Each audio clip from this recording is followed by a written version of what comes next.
രോഗവ്യാപനം കുറയ്ക്കുക ദിനാചരണത്തിന്റെ ലക്ഷ്യം. കുഞ്ഞിനെ 15 മാസമെങ്കിലും മുലയൂട്ടുന്ന അമ്മമാർക്ക് മൾട്ടിപ്പിൾ സ്ക്ലീറോസിസ് വരാനുള്ള സാധ്യത കുറവായിരിക്കുമെന്ന് പഠനം.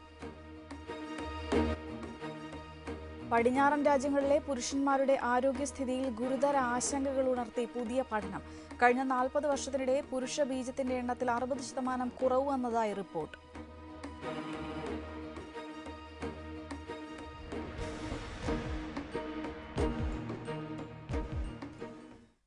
കുഞ്ഞിനെ 15 മാസമെങ്കിലും മുലയൂട്ടുന്ന അമ്മമാർക്ക് മൾട്ടിപ്പിൾ സ്ക്ലീറോസിസ് വരാനുള്ള സാധ്യത 53% കുറവായിരിക്കുമെന്ന് പഠനം. ചെറുപ്പക്കാരുടെയും മധ്യവയസ്കരുടെയും നാഡീവ്യവസ്ഥയെ ബാധിക്കുന്ന ഗുരുതര രോഗമാണ് മൾട്ടിപ്പിൾ സ്ക്ലീറോസിസ്. ഈ രോഗം ബാധിച്ചവരിൽ ഗർഭകാലത്തും മുലയൂട്ടുന്ന സമയത്തും രോഗം വന്നിരുന്നില്ല. ഇതാണ് കൂടുതൽ പഠനങ്ങളിലേക്ക് നയിച്ചത്. 37 വയസ്സ് പ്രായമുള്ള മൾട്ടിപ്പിൾ സ്ക്ലീറോസിസ് ബാധിച്ച 397 സ്ത്രീകളെ രോഗം ബാധിക്കാത്ത 433 സ്ത്രീകളുമായി താരതമ്യം ചെയ്താണ് പഠനം നടത്തിയത്. സ്ഥാനാർബുദം, അണ്ഡാശയാർബുദം, ടൈപ്പ് 2 പ്രമേഹം, ഹൃദയാഘാതം എന്നിവയ്ക്കുള്ള സാധ്യതയെ കുറയ്ക്കാനും മുലയൂട്ടൽ സഹായിക്കും. ഇന്ന് ലോക ഹെപ്പറ്റൈറ്റിസ് ദിനം. രോഗത്തെക്കുറിച്ചുള്ള അവബോധം ജനങ്ങളിൽ ഉണ്ടാക്കി രോഗവ്യാപനം കുറയ്ക്കുക എന്നത് ലക്ഷ്യമിട്ടാണ് ഈ ദിനം ആചരിക്കുന്നത്. ഹെപ്പറ്റൈറ്റിസ് വൈറസുകളെ 2030 പൂർണ്ണമായും നിർമ്മാർജ്ജനം ചെയ്യുക എന്ന ലക്ഷ്യത്തോടെയാണ് ലോകാരോഗ്യ സംഘടന ഇന്ന് ഹെപ്പറ്റൈറ്റിസ് ദിനമായി ആചരിക്കുന്നത്. പ്രതിവർഷം 3.5 ലക്ഷത്തോളം പേരാണ് ഈ രോഗബാധ മൂലം മരിക്കുന്നത്. ലോകത്തിൽ 12 പേരിൽ ഒരാൾക്ക് ഹെപ്പറ്റൈറ്റിസ് അണുബാധയുണ്ട്. നമ്മുടെ അജ്ഞത മൂലം, അവഗണന മൂലം പ്രതിരോധിക്കാവുന്നതും ചികിത്സിക്കാവുന്നതുമായ ഈ അസുഖം ഇന്ന് വളരെയധികം വ്യാപിക്കുന്നു. ഹെപ്പറ്റൈറ്റിസ് ബി, സി വൈറസ് ബാധിതരുടെ എണ്ണം സംസ്ഥാനത്ത് കൂടുകയാണ്. കരളിനെ ബാധിക്കുന്ന വൈറൽ അണുബാധയിൽ ഏറ്റവും മാരകമാണ് ഹെപ്പറ്റൈറ്റിസ് ബിയും സിയും. ഒറ്റത്തവണ എടുക്കുന്ന പ്രതിരോധ കുത്തിവയ്പിലൂടെ ഹെപ്പറ്റൈറ്റിസ് ബിയെ ജീവിതകാലം മുഴുവൻ പ്രതിരോധിക്കാൻ സാധിക്കും. കുത്തിവയ്പിലൂടെയുള്ള ലഹരി വസ്തുക്കളുടെ ഉപയോഗം വർദ്ധിച്ചതാണ് യുവാക്കൾക്കിടയിൽ ഹെപ്പറ്റൈറ്റിസ് സി രോഗവ്യാപനം കൂടാനിടയാക്കിയത്. ഹെപ്പറ്റൈറ്റിസ് സിക്ക് പ്രതിരോധ കുത്തിവയ്പ് നിലവിലില്ല. മലിനമായ കുടിവെള്ളത്തിലൂടെയും ഭക്ഷണത്തിലൂടെയും പടരുന്ന ഹെപ്പറ്റൈറ്റിസ് എയും പ്രതിരോധ കുത്തിവയ്പിലൂടെ അകറ്റി നിർത്താൻ സാധിക്കും. 194 രാജ്യങ്ങൾ അടുത്ത 16 വർഷങ്ങൾക്കുള്ളിൽ ഈ രോഗത്തെ ഉന്മൂലനം ചെയ്യാനുള്ള പ്രതിജ്ഞ എടുത്തിരിക്കുകയാണ്. ഈ രോഗനിർമ്മാർജ്ജനം സമൂഹത്തിൻ്റെതിനേക്കാൾ ഓരോ വ്യക്തിയുടെയും ആവശ്യമാണെന്ന് തിരിച്ചറിഞ്ഞ് ഈ യജ്ഞത്തിൽ നമുക്കും പങ്കുചേരാം. Health desk, Amrita TV. ലോക ഹെപ്പറ്റൈറ്റിസ് ദിനത്തെക്കുറിച്ചാണ് ഇന്ന് ആരോഗ്യ വാർത്തകൾ ചർച്ച ചെയ്യുന്നത്. ചർച്ചയിൽ പങ്കെടുക്കുന്നത് Kochi Amrita institute of medical സയൻസസിലെ ഗ്യാസ്ട്രോ എൻട്രോളജി വിഭാഗം തലവനും പ്രൊഫസറുമായ ഡോക്ടർ രാമകൃഷ്ണ പി വേണുഗോപാലനാണ്. ഡോക്ടർ, ആരോഗ്യ വാർത്തകളിലേക്ക് സ്വാഗതം. ഡോക്ടർ, ഇന്നത്തെ ദിവസം ഹെപ്പറ്റൈറ്റിസ് ദിനമാണല്ലോ. ഈ ഒരു ദിവസത്തിൻ്റെ ഒരു പ്രാധാന്യത്തെക്കുറിച്ചൊന്ന് വ്യക്തമാക്കാം.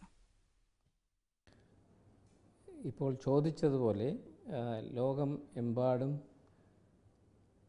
ഇപ്പോൾ നാം അന്തർദേശീയ തലത്തിൽ വേൾഡ് ഹെപ്പറ്റൈറ്റിസ് ഡേ ആചരിക്കുകയാണ്.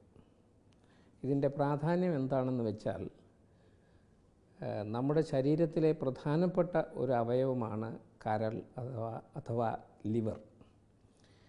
ഈ ലിവർ നമ്മുടെ ശരീരത്തിന് ആവശ്യമായ പല ഫങ്ഷൻസും പ്രവർത്തനങ്ങളും ചെയ്യുന്നുണ്ട്.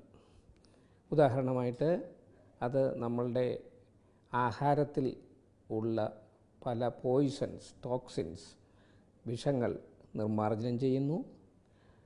നമ്മൾ കഴിക്കുന്ന ആഹാരത്തിലുള്ള ബാക്ടീരിയകളെ ചിലപ്പോൾ നീക്കം ചെയ്യാനുള്ള കഴിവതിനുണ്ടാവുന്നു. അതുകൂടാതെ രക്തം ക്ലോട്ട് ചെയ്ത് ബ്ലീഡിങ് നിർത്താനുള്ള പ്രോട്ടീൻസ്, ചില ഘടകങ്ങൾ, ക്ലോട്ടിങ്ങിന് ഉതകുന്ന ചില ഘടകങ്ങളും അതുണ്ടാക്കുന്നുണ്ട്. നമ്മുടെ ശരീരത്തിൻ്റെ പ്രതിരോധ ശക്തി കൂട്ടാനും ലിവറിന് ഒരു പ്രധാനപ്പെട്ട സ്ഥാനമുണ്ട്. അതുകൊണ്ട് നമ്മുടെ ലിവറിൻ്റെ പ്രവർത്തനത്തിന് തകരാറ് വന്നാൽ നമ്മളുടെ ജീവൻ തന്നെ അപകടത്തിലാവും. അതുകൊണ്ട് ലിവറിനെക്കുറിച്ച് നമ്മൾ അറിയുകയും ലിവറിന് ഉണ്ടാകുന്ന രോഗങ്ങളെപ്പറ്റി അറിയുകയും ചെയ്താൽ നമ്മൾക്ക് ആരോഗ്യമായിട്ട് ജീവിക്കാനൊക്കും. പല രോഗങ്ങളും ലിവറിനുണ്ടാകുന്നത് നമ്മൾക്ക് പ്രതിരോധിക്കാൻ കഴിവുള്ള രോഗങ്ങളാണ്. അപ്പോൾ അതിനെക്കുറിച്ച് ആളുകളെ പൊതുവെ മനസ്സിലാക്കി കൊടുക്കുക, അങ്ങനെ ആരോഗ്യമായ ഒരു ജീവിതം നയിക്കുക, വിഭാവനം ചെയ്യുക, ഇതൊക്കെയാണ് വേൾഡ് ഹെപ്പറ്റൈറ്റിസ് ഡേ കൊണ്ട് നാം ഉദ്ദേശിക്കുന്നത്. ഡോക്ടർ, ഈ ഹെപ്പറ്റൈറ്റിസ് രോഗം എന്തൊക്കെ കാരണങ്ങൾ കൊണ്ടാണ് ഉണ്ടാകുന്നത്?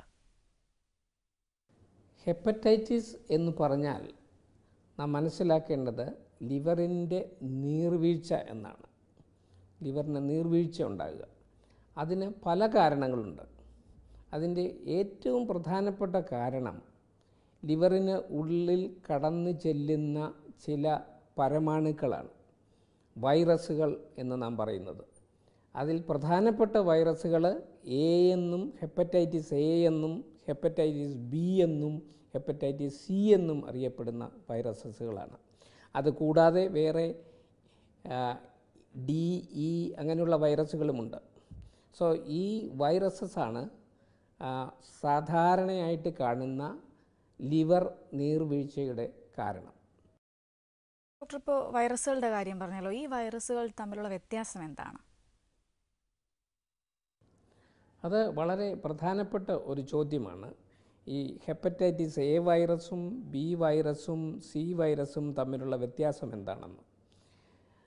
ഈ 3 വൈറസസിൻ്റെ ഘടനകൾ തന്നെ വ്യത്യസ്തമാണ്. ഒന്നാമതായിട്ട് അതേക്കുറിച്ച് നമ്മൾ അറിയുന്നതിനെക്കാട്ടിൽ കൂടുതൽ പ്രയോജനപ്രദമാണ് ഈ 3 വൈറസസുകളും എങ്ങനെയാണ് നമുക്ക് ഹെപ്പറ്റൈറ്റിസ് ഉണ്ടാക്കുന്നതെന്നാണ്.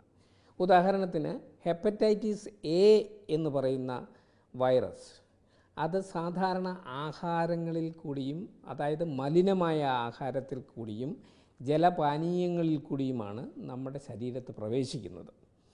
അതുകൊണ്ട് അത് നമ്മൾക്ക് പ്രിവെൻറ്റ് ചെയ്യണമെന്നുണ്ടെങ്കിൽ, ഹെപ്പറ്റൈറ്റിസ് എ പ്രിവെൻറ്റ് ചെയ്യണമെന്നുണ്ടെങ്കിൽ ഏറ്റവും വളരെയധികം നാം ശ്രദ്ധിക്കേണ്ടത് പാരിസ്ഥിതിക വൃത്തിയും ശുദ്ധജല വിതരണവും, ശുദ്ധജലം കഴിക്കുകയും ശുദ്ധമായ ആഹാരം കഴിക്കുകയുമാണ്. അതാണ് ആ ഹെപ്പറ്റൈറ്റിസ് എ പ്രിവെൻറ്റ് ചെയ്യുവാനുള്ള ഏറ്റവും പ്രയോജനമായ ഉപാധി. അത് നമ്മൾ ഇംപ്ലിമെൻറ്റ് ചെയ്യേണ്ടത് പല തലത്തിൽ കൂടെയാണ്. നമ്മൾ ഓരോരുത്തരും നമ്മൾ വൃത്തിയായിട്ട് നമ്മുടെ പരിസരങ്ങൾ സൂക്ഷിക്കുന്നതിനോടൊപ്പം തന്നെ മുനിസിപ്പാലിറ്റി തലത്തിലും ടൗൺഷിപ്പിൻ്റെ തലത്തിലും ഗവൺമെൻറ് തലത്തിലും കേന്ദ്ര ഗവൺമെൻറ് തലത്തിലും അതിന് വളരെ വളരെ ശ്രദ്ധ ചെലുത്തേണ്ടതായിട്ടുണ്ട്. കാരണം ഹെപ്പറ്റൈറ്റിസ് എ എന്ന് പറയുന്ന അസുഖം ആണ് ഏറ്റവും സാധാരണമായിട്ട് ഏറ്റവും അധികം ആളുകളെ ബാധിക്കുന്ന ഹെപ്പറ്റൈറ്റിസ്. അത് പാരിസ്ഥിതിക ശുദ്ധീകരണങ്ങൾ കൊണ്ട് തന്നെ നമുക്കൊരു പരിധിവരെ അതിനെ പ്രതിരോധിക്കാൻ കഴിയും. ഈ ഹെപ്പറ്റൈറ്റിസ് വന്നു കഴിഞ്ഞാൽ അത് നമ്മുടെ പ്രതിരോധ ശക്തിയുടെ കഴിവനുസരിച്ച് നമ്മൾക്ക് അതിൽ നിന്നും രക്ഷപ്പെടാൻ കഴിയുമെങ്കിലും ഒരു സ്മോൾ പെർസെൻറ്റേജ് ഓഫ് പീപ്പിൾ, ഒരു കുറച്ച് ആളുകൾ ഹെപ്പറ്റൈറ്റിസ് എ വന്നു കഴിഞ്ഞാൽ ലിവറിൻ്റെ പ്രവർത്തനം കംപ്ലീറ്റ് സ്തംഭിച്ചു പോവുകയും അവരെ ലിവർ ഫെയിലിയറിലേക്ക് പോവുകയും ചെയ്യും. അങ്ങനെ വന്നു കഴിഞ്ഞാൽ അവർക്ക് മരിച്ചു പോകാൻ സാധ്യതയുണ്ട്. അവർക്ക് ട്രാൻസ്പ്ലാന്റ് തുടങ്ങിയ വളരെ വളരെ വളരെ പണ ചിലവുള്ള ചികിത്സാ രീതിയിലേക്ക് പോകേണ്ടതായിട്ട് വരും. അതൊക്കെ നമുക്ക് ഒഴിവാക്കാൻ കഴിയും നമ്മൾ ശുദ്ധജലം കുടിക്കുകയും പാരിസ്ഥിതി മലീമസമാക്കാതെ സൂക്ഷിക്കുകയും ചെയ്താൽ. അതാണ് ഹെപ്പറ്റൈറ്റിസ് എ. നേരെ മറിച്ച് ഹെപ്പറ്റൈറ്റിസ് ബിയും സിയും വെള്ളത്തിൽ കൂടിയല്ല പകരുന്നത്. അത് വളരെ വ്യത്യസ്തമായ ഒരു സ്ട്രക്ചറുള്ള വൈറസുകളാണ്. അത് ഈ 2 വൈറസുകളും പ്രധാനമായിട്ടും ബ്ലഡിൽ കൂടിയും ബ്ലഡ് പ്രോഡക്ട്സിൽ കൂടിയുമാണ് പകരുന്നത്. ഉദാഹരണത്തിന് നമ്മൾ സിറിഞ്ച് ഉപയോഗിക്കുന്നുണ്ടെങ്കിൽ നീഡിൽ, ആ നീഡിൽ ഒരാൾക്ക് രോഗിയിൽ കുത്തിയ ആ നീഡിൽ തന്നെ പലർക്കും ഉപയോഗിച്ചാൽ ഈ രോഗം പകരാൻ പറ്റും. അതുകൊണ്ട് അതേക്കുറിച്ച് മനസ്സിലാക്കേണ്ടത് വളരെ വളരെ വളരെ പ്രധാനമായിട്ടുള്ള ഒരു പ്രതിരോധ മാർഗമാണ് അറിഞ്ഞിരിക്കുക എന്നുള്ളത് തന്നെ.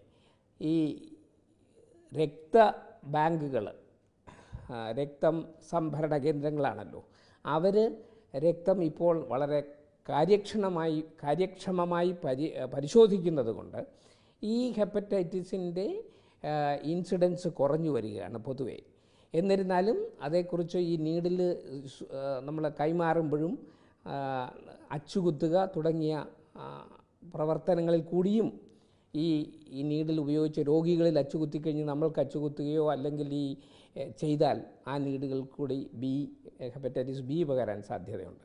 അതുകൊണ്ട് അങ്ങനെയുള്ള കാര്യങ്ങൾ മനസ്സിലാക്കുക. ബിയും സിയും ഭക്ഷണം വഴി അല്ലെങ്കിലും നീഡിലും രക്തദാനങ്ങളിൽ കൂടിയുമാണ് വരാൻ കഴിയുന്നത് കൊണ്ട് അതേക്കുറിച്ച് മനസ്സിലാക്കുന്നത് അങ്ങനെയാണ് നമ്മൾക്ക് അതിനെ പ്രതിരോധിക്കാൻ കഴിയുന്ന വേറെ ഒരു മാർഗം. ഡോക്ടറെ, ഹെപ്പറ്റൈറ്റിസിനെ എങ്ങനെ പ്രതിരോധിക്കാം? ഒരുപക്ഷെ നമ്മൾ ഏറ്റവും കൂടുതൽ ചിന്തിക്കുകയും സമയം ചെലവഴിക്കുകയും ചെയ്യേണ്ട ഈ ചോദ്യത്തിൻ്റെ ഉത്തരം അറിയുന്നതിലാണ്, അത് പ്രാവർത്തികമാക്കുന്നതിലാണ്. ഹെപ്പറ്റൈറ്റിസ് എയെക്കുറിച്ച് ഞാൻ ആദ്യം തന്നെ പറഞ്ഞു. അത് മലിനമായ പരിസരങ്ങളിൽ കൂടി ആണ്, ആ മലീമസമായ ജലപാനീയങ്ങളിൽ കൂടിയും ആഹാരങ്ങളിൽ കൂടിയും നമ്മുടെ ഉള്ളിൽ കിടക്കുകയും അത് നമ്മൾക്ക് ഹെപ്പറ്റൈറ്റിസ് ഉണ്ടാക്കുകയും ചെയ്യുന്നത് കൊണ്ട് പാരിസ്ഥിതിക ശുദ്ധീകരണമാണ് അതിൻ്റെ ഏറ്റവും പ്രധാനപ്പെട്ട പ്രതിരോധ മാർഗം. ഹെപ്പറ്റൈറ്റിസ് എയ്ക്ക് വാക്സിൻ ഉണ്ടെങ്കിലും അതിൻ്റെ ആവശ്യം വരുന്നില്ല, അല്ലാതെ തന്നെ നമുക്കതിനെ പ്രതിരോധിക്കാൻ കഴിയും. ഹെപ്പറ്റൈറ്റിസ് ബിയെ സംബന്ധിച്ചിടത്തോളം വളരെ നമ്മൾ മുന്നോട്ട് പോയിട്ടുണ്ട്. ഇന്നത്തെ കാലത്ത് അതിന് വാക്സിൻ അവൈലബിളാണ്. 3 ഇഞ്ചക്ഷൻ കൊണ്ട് നമുക്ക് ഹെപ്പറ്റൈറ്റിസിന് ലൈഫ് ലോങ് പ്രതിരോധ ശക്തി ആർജിക്കാവുന്നതാണ് ഈ വാക്സിൻ ഇഞ്ചക്റ്റ് ചെയ്യുന്നത് കൊണ്ട്. അതുകൊണ്ട് അതിൽ നിന്ന് കിട്ടുന്ന ഈ വാക്സിനേഷൻ ചെയ്യുന്നതിന് കിട്ടുന്ന രാജ്യത്തിനും നമുക്കും കിട്ടുന്ന പ്രതിഫലം വളരെ വലുതാണ്. ഒന്നാമത് നമുക്ക് ഹെപ്പറ്റൈറ്റിസ് ബി ഉണ്ടാവില്ല. ഹെപ്പറ്റൈറ്റിസ് ബിയിൽ നിന്നുണ്ടാകുന്ന പല വിധത്തിലുള്ള ലിവർ അസുഖങ്ങളും നമുക്ക് അവോയ്ഡ് ചെയ്യാം. ഉദാഹരണത്തിന് ഹെപ്പറ്റൈറ്റിസ് ബി ആണ് ഇന്ന് ലോകത്തിലെ ഏറ്റവും സാധാരണമായ ലിവർ ക്യാൻസറിൻ്റെ ഒരു കാരണം. അതുതന്നെ നമുക്ക് നിർമ്മാർജ്ജനം ചെയ്യാൻ കഴിയും. എല്ലാ പൗരന്മാരും ഹെപ്പറ്റൈറ്റിസ് ബി വാക്സിൻ എടുത്ത് അതിനുള്ള പ്രതിരോധ ശക്തി ആർജിച്ചാൽ. ഹെപ്പറ്റൈറ്റിസ് സിയെ സംബന്ധിച്ചിടത്തോളം ഇന്നത്തെ സാഹചര്യത്തിൽ അതിനുള്ള ചികിത്സ കംപ്ലീറ്റ് നമ്മുടെ ശരീരത്തിൽ നിന്ന് ഹെപ്പറ്റൈറ്റിസ് സി നിർമ്മാർജ്ജനം ചെയ്യാൻ പര്യാപ്തമായ മെഡിസിൻ ഇന്ന് അവൈലബിളാണ്. ഡയറക്റ്റ് ആൻറ്റിവൈറൽ ഏജൻറ്റ്സ് എന്ന് പറയുന്ന പുതിയ മെഡിസിൻ നമ്മുടെ ഭാരതത്തിൽ തന്നെ അവൈലബിളാണ്. എല്ലാ മേജർ ഹോസ്പിറ്റലിലും അമൃത ഹോസ്പിറ്റൽ ഉൾപ്പെടെയുള്ള മേജർ ഹോസ്പിറ്റൽസിലും ഇത് അവൈലബിളാണ്. അങ്ങനെ ഈ മെഡിസിൻ ഇന്ന് നമുക്ക് പണ്ട് കുത്തിവെച്ച് ചികിത്സിക്കേണ്ടിയിരുന്ന ഈ രോഗം ഇന്ന് ടാബ്ലറ്റായിട്ട് കഴിച്ച് നമുക്ക് നിർമ്മാർജ്ജനം ചെയ്യാനാക്കും.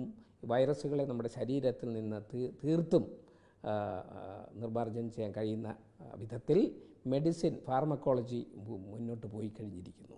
അതേക്കുറിച്ചും മനസ്സിലാക്കേണ്ടതാണ്. എങ്ങനെയാണ് ഇത് വരുന്നത്, എങ്ങനെയാണ് പ്രതിരോധിക്കാൻ കഴിയുന്നത്. പിന്നെ വന്നു കഴിഞ്ഞാൽ തന്നെ ഇത് സിറോസിസ്, അതായത് ഇൻഫ്ലമേഷൻ, നീർവീഴ്ച പല ഹെപ്പറ്റൈറ്റിസിലും അതിൻ്റെ പ്രോഗ്രസ് ചെയ്ത് കഴിഞ്ഞാൽ സിറോസിസിൽ ചെന്ന് അവസാനിക്കും. അതിന് ലിവറിൻ്റെ പ്രവർത്തനശേഷി വളരെ കുറഞ്ഞ് പ്രവർത്തനരഹിതമായി ലിവർ ഫെയിലിയർ ഉണ്ടാകും. ഇതിനെയൊക്കെ തടയാൻ ഉള്ള ഏകമാർഗം ഹെപ്പറ്റൈറ്റിസ് സി ഐഡൻറ്റിഫൈ ചെയ്യുക പേഷ്യൻസിൽ. അതിനുള്ള ബ്ലഡ് ടെസ്റ്റുകൾ അവൈലബിളാണ്, അതിന് സ്ക്രീനിങ് ടെസ്റ്റുകൾ അവൈലബിളാണ്. ആ ടെസ്റ്റുകളിൽ കൂടി ഹെപ്പറ്റൈറ്റിസ് സി ഉണ്ടോ ഇല്ലയോ എന്ന് നമുക്ക് മനസ്സിലാക്കി കഴിഞ്ഞാൽ ചികിത്സാവിധികൾ ചികിത്സിച്ച് പരിപൂർണ സുഖം പ്രാപിക്കുവാനുള്ള മരുന്നുകൾ ഇന്ന് അവൈലബിളാണ്. അത് നമുക്ക് കൊടുക്കാൻ കഴിയും. അങ്ങനെ സിറോസിസ് പോലും പ്രിവെൻറ്റ് ചെയ്ത് അതിനുള്ള ധനനഷ്ടവും രാജ്യത്തിൻ്റെ ധനനഷ്ടവും നമുക്ക് ഇല്ലാതാക്കുവാൻ കഴിയും, അല്ലെങ്കിൽ കുറയ്ക്കുവാൻ കഴിയും. ഡോക്ടർ, ഈ വൈറസുകളാൽ പകരുന്നതല്ലാതെ ഹെപ്പറ്റൈറ്റിസ് ഉണ്ടാകാൻ സാധ്യതയുണ്ടോ?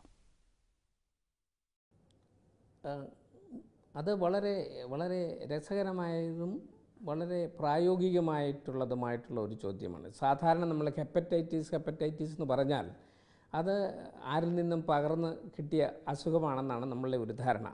എന്നാൽ ഹെപ്പറ്റൈറ്റിസിന് വൈറസുകളല്ലാതെ പല കാരണങ്ങളുമുണ്ട്. ഉദാഹരണത്തിന് ആൽക്കഹോൾ, മദ്യപാനം കഴിക്കുന്ന ആളുകൾക്ക് ലിവറിന് നീർവീഴ്ച ഉണ്ടാകും. അതിന് ആൽക്കഹോളിക് ഹെപ്പറ്റൈറ്റിസ് എന്നാണ് പറയുന്നത്. അങ്ങനെ നീർവീഴ്ച പല പ്രാവശ്യം ഉണ്ടായിക്കഴിഞ്ഞാൽ ആ മദ്യപാനികൾക്ക് ഹെപ്പറ്റൈറ്റിസിൽ നിന്ന് അത് സിറോസിസ് എന്ന സ്റ്റേജിലേക്ക് പ്രോഗ്രസ് ചെയ്യും. ആ സിറോസിസിലേക്ക് പ്രോഗ്രസ് ചെയ്തു കഴിഞ്ഞാൽ ആ പേഷ്യൻസിൻ്റെ ലിവറിൻ്റെ പ്രവർത്തനം നശിക്കുകയും ലിവർ ഫെയിലിയർ വരികയും അങ്ങനെ ലിവർ ഫെയിലിയറിൽ കൂടി അവർക്ക് ലിവർ ഫെയിലിയർ കൊണ്ട് അവർ മരിക്കാൻ പോലും സാധ്യതകൾ കൂടും. അത് ഒരു കാരണം. അത് കൂടാതെ ഇന്നത്തെ ജീവിത സാഹചര്യങ്ങൾ കൊണ്ടും ഭക്ഷണ രീതികൾ കൊണ്ടും ജീവിത രീതി കൊണ്ടും ഒരു പുതിയ അസുഖം ലിവറിന് ബാധിച്ചു തുടങ്ങിയിരിക്കുകയാണ് നമ്മൾക്കെല്ലാവർക്കും. പടിഞ്ഞാറൻ രാജ്യങ്ങളിൽ വെസ്റ്റേൺ കൺട്രീസിൽ ഹെപ്പറ്റൈറ്റിസ് വൈറസ് ഹെപ്പറ്റൈറ്റിസ് ഏകദേശം കൺട്രോൾ ചെയ്തെങ്കിലും ഈ പുതിയ രോഗം അവിടെയും കണ്ടു തുടങ്ങിയിരിക്കുകയാണ്. അവിടെയാണ് ആദ്യം കണ്ടതും അതിനെക്കുറിച്ച് കൂടുതൽ പബ്ലിക്കേഷൻസ് പ്രസിദ്ധി ഉണ്ടായതും. പക്ഷേ ഇന്ന് ഭാരതത്തിലും നമ്മുടെ കേരളത്തിലും ഈ പുതിയ രോഗം കൂടുതലായിട്ട് കണ്ടുവരുന്നുണ്ട്. ഇതിന് ഫാറ്റി ലിവർ, അതായത് ലിവറിൽ കൊഴുപ്പ് സമാഹരിച്ച് കൊഴുപ്പ് കൂടിയിട്ട് ഉള്ള അസുഖമെന്നാണ് നമ്മൾ പറയാറുള്ളത്. അതിന് ഫാറ്റി ലിവർ, ഫാറ്റ് നമ്മൾ കഴിക്കുന്ന എക്സസീവ് ഫാറ്റ് ലിവറിനകത്ത് കുമിഞ്ഞു കൂടിയിട്ട് ലിവറിൻ്റെ ഓരോ കോശത്തിനെയും പ്രവർത്തനരഹിതമാക്കി അതിന് നീർവീഴ്ച ഉണ്ടാക്കി അത് കൂടുതൽ പ്രോഗ്രസ് ചെയ്ത് സിറോസിസ് വരെ ആക്കാനുള്ള സാധ്യതകളുണ്ട്. അതാണ് അടുത്ത രണ്ട് പ്രധാനപ്പെട്ട കാരണം ഈ ഹെപ്പറ്റൈറ്റിസിന്. ഒന്ന് ആൽക്കഹോൾ, അത് അടുത്തത് ഫാറ്റ്, കൊഴുപ്പ് കൊണ്ടുണ്ടാകുന്ന കരളിൻ്റെ അസുഖങ്ങൾ. ഡോക്ടർ, ഈ മദ്യപാനികളല്ലാത്തവർക്കും ഹെപ്പറ്റൈറ്റിസ് ഉണ്ടാകാറുണ്ടല്ലോ, ഇത് എന്തുകൊണ്ടാണ്? മദ്യപാനികൾക്ക് അല്ലാത്തവർക്ക് ഉണ്ടാകുന്ന ഹെപ്പറ്റൈറ്റിസ് വളരെ സാധാരണമായിട്ട് കാണുന്ന ഒരു ഹെപ്പറ്റൈറ്റിസ് ഈ ഫാറ്റ് കൊണ്ടുണ്ടാകുന്ന ഹെപ്പറ്റൈറ്റിസാണ്. ഫാറ്റ് സാധാരണഗതിയിൽ അല്ലെങ്കിൽ കൊഴുപ്പ് മദ്യപാനികളുടെ ലിവറിലും കാണുമെങ്കിലും മദ്യപാനം കഴിക്കാതെ നമ്മൾക്ക് ശരീരത്തിന് വലിയ വണ്ണമുള്ള ആൾക്കാർക്ക്, ഒബീസിറ്റി ഉള്ള ആളുകൾക്കും, ഡയബറ്റീസ് ഉള്ള ആളുകൾക്കും, ഹൈപ്പർ ടെൻഷൻ തുടങ്ങിയ ആളുകൾക്ക് ഉള്ള അസുഖങ്ങളുള്ള ആളുകൾക്ക് ലിവറിനകത്ത് കൊഴുപ്പ് കുമിഞ്ഞുകൂടി ഫാറ്റി ലിവർ എന്ന് പറയുന്ന അസുഖം കാണുന്നുണ്ട്. ഇതിനെ non alcoholic fatty liver disease അല്ലെങ്കിൽ നാഫൽഡ് എന്നാണ് അറിയപ്പെടുന്നത്. അത് ഞാൻ നേരത്തെ പറഞ്ഞതുപോലെ അതും ഇൻഫ്ലമേഷൻ ഉണ്ടാക്കി സിറോസിസ് ഉണ്ടാക്കാൻ കഴിയും. പിന്നെ വളരെ പ്രധാനമായിട്ടുള്ള ഒരു കാര്യം നമ്മൾ ഓർത്തിരിക്കേണ്ടത്, ഈ ഹെപ്പറ്റൈറ്റിസ് ഉണ്ടായിക്കഴിഞ്ഞ് സിറോസിസ് ഉണ്ടായിക്കഴിഞ്ഞ ആളുകൾക്ക് ലിവറിന് ക്യാൻസർ വരാനുള്ള സാധ്യത വലുതാണ്. അതുകൊണ്ട് നമ്മൾ ഹെപ്പറ്റൈറ്റിസ് പ്രിവെൻറ്റ് ചെയ്യുന്നത് കൊണ്ട് ലിവർ ക്യാൻസറിനെയും നമ്മൾ ഒരു പരിധിവരെ നമുക്ക് പ്രിവെൻറ്റ് ചെയ്യാൻ കഴിയും. അതുകൊണ്ടാണ് നാം എല്ലാവരും നമ്മുടെ ലിവർ എന്താണ്, ലിവർ എന്തൊക്കെയാണ് നമുക്ക് വേണ്ടി ചെയ്യുന്നത് എന്ന് മനസ്സിലാക്കുകയും ലിവറിന് മാരകമായ അസുഖമായ ഹെപ്പറ്റൈറ്റിസ് തുടങ്ങിയത് വരാതിരിക്കുവാനുള്ള വാക്സിനും പരിസ്ഥിതിയെ മലീമസമാക്കാതെ പരിസ്ഥിതികൾ സംരക്ഷിക്കുകയും ചെയ്യുക. അതുകൂടാതെ വാക്സിനേഷൻ വേണ്ടവണ്ണം എടുക്കുക. അതിനും ഉപരിയായി നമ്മൾ കഴിക്കുന്ന ആഹാരം വളരെ ശ്രദ്ധിക്കുക. കൊഴുപ്പുകൾ, especially animal fat, trans fat കുറയ്ക്കുക. നമ്മുടെ ഭക്ഷണങ്ങളിൽ മദ്യപാനം ഉപേക്ഷിക്കുക, എക്സർസൈസ് ചെയ്യുക. ഇങ്ങനെ നമ്മൾ ലിവറിനെ പറ്റി പഠിക്കുകയും നമ്മൾ വേണ്ടവണ്ണം പ്രതിരോധ ശക്തി ആർജിക്കുകയും ഭക്ഷണത്തിൽ വേണ്ട ചേഞ്ചുകൾ വരുത്തുകയും ചെയ്താൽ ലിവറിന് അസുഖം വരികയില്ലെന്ന് തന്നെയല്ല, നമുക്ക് ആരോഗ്യമുണ്ടാകുമെന്ന് തന്നെയല്ല, നമ്മുടെ രാഷ്ട്രത്തിന് തന്നെ അത് ഒരു വലിയ സഹായമായിരിക്കും. വളരെ പണച്ചെലവുള്ള ആശുപത്രികളിൽ കയറി ട്രാൻസ്പ്ലാന്റ് പോലെ വലിയ പണം ചെലവാക്കുന്ന ഓപ്പറേഷനുകൾ നമുക്ക് അവോയ്ഡ് ചെയ്യാൻ പറ്റും. അതൊക്കെ നമുക്ക് വേണ്ട വിധം മറ്റുള്ള കാര്യങ്ങൾക്ക് കുടുംബജീവിതത്തിൽ ചെലവഴിക്കാൻ നമുക്ക് കഴിയും. ലോക ഹെപ്പറ്റൈറ്റിസ് ദിനത്തെക്കുറിച്ചായിരുന്നു ആരോഗ്യ വാർത്തകൾ എന്ന ചർച്ച ചെയ്തത്. ചർച്ചയിൽ പങ്കെടുത്തത് Kochi Amrita institute of medical സയൻസസിലെ ഗാസ്ട്രോ എൻട്രോളജി വിഭാഗം തലവനും പ്രൊഫസറുമായ ഡോക്ടർ രാമകൃഷ്ണ പി വേണുഗോപാലനാണ്. ഡോക്ടർ വളരെയധികം നന്ദി ആരോഗ്യ വാർത്തകളിൽ പങ്കെടുത്ത് വിവരങ്ങൾ പങ്കുവച്ചതിന്. ഇനിയൊരിട വേള.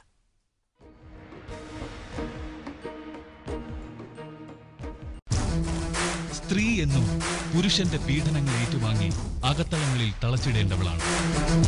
ഈ ആപ്തവാക്യം കാറ്റിൽ പറത്തി സ്വന്തം കുടുംബത്തെ ഇല്ലാതാക്കിയവർക്കെതിരെ ഒരു സ്ത്രീ ഉയർത്തെഴുന്നേൽക്കുന്നു. ഈ രണ്ടാം വരവിൽ അവൾക്ക് കരുത്ത്. അവളുടെ ജീവിതാനുഭവങ്ങളാണ്. ഈ ജീവിതാനുഭവങ്ങൾക്ക് മുന്നിൽ ശത്രുക്കൾക്ക് അടിപതറും. ഇതൊരു കുടുംബകഥയാണ്. ഈ കഥയിൽ ഞാനും ഒരു കഥാപാത്രമായി അഭിനയിക്കുന്നു. മനസ്സിൽ നിറച്ചു നന്മയുള്ള സഖാവ് ചന്ദ്രേട്ടൻ. ബന്ധങ്ങളെയും മാനുഷിക മൂല്യങ്ങളെയും ഇഷ്ടപ്പെടുന്ന ഈ ചന്ദ്രേട്ടനെ നിങ്ങൾക്ക് ഇഷ്ടപ്പെടും. എനിക്കിഷ്ടമായി. നമ്മുടെ അമൃത ടിവിയിൽ ഉടൻ വരുന്നു.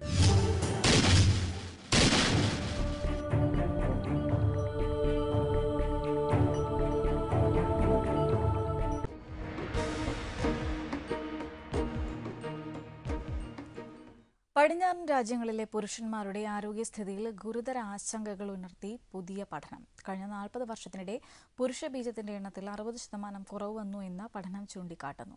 കീടനാശിനികൾ, ഹോർമോൺ വ്യതിയാനങ്ങൾ, മാനസിക സമ്മർദ്ദം, പുകവലി, പൊണ്ണത്തടി തുടങ്ങിയ നിരവധി ജീവിതശൈലി പ്രശ്നങ്ങളാണ് ഇതിന് കാരണമായി ചൂണ്ടിക്കാട്ടപ്പെടുന്നത്. Israel, US, Denmark, Brazil, Spain എന്നീ രാജ്യങ്ങളിലെ ഗവേഷകരാണ് ഇത് സംബന്ധിച്ച് പഠനം നടത്തിയത്. ഹ്യൂമൻ റീപ്രൊഡക്ഷൻ അപ്ഡേറ്റ് എന്ന ജേർണലിൽ കൂടുതൽ വിവരങ്ങൾ ലഭ്യമാണ്.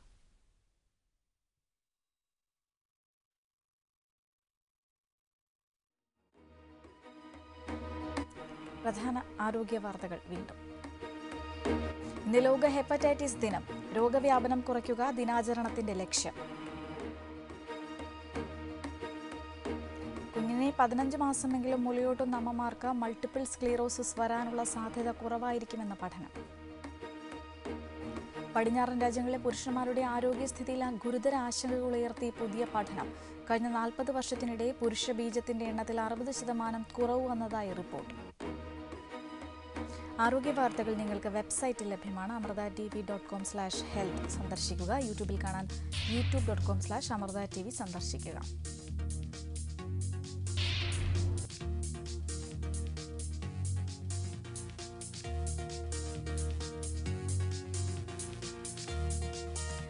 ആരോഗ്യ വാർത്തകൾ വീണ്ടും നാളെ ഉച്ചയ്ക്ക് 12:30. നമസ്കാരം.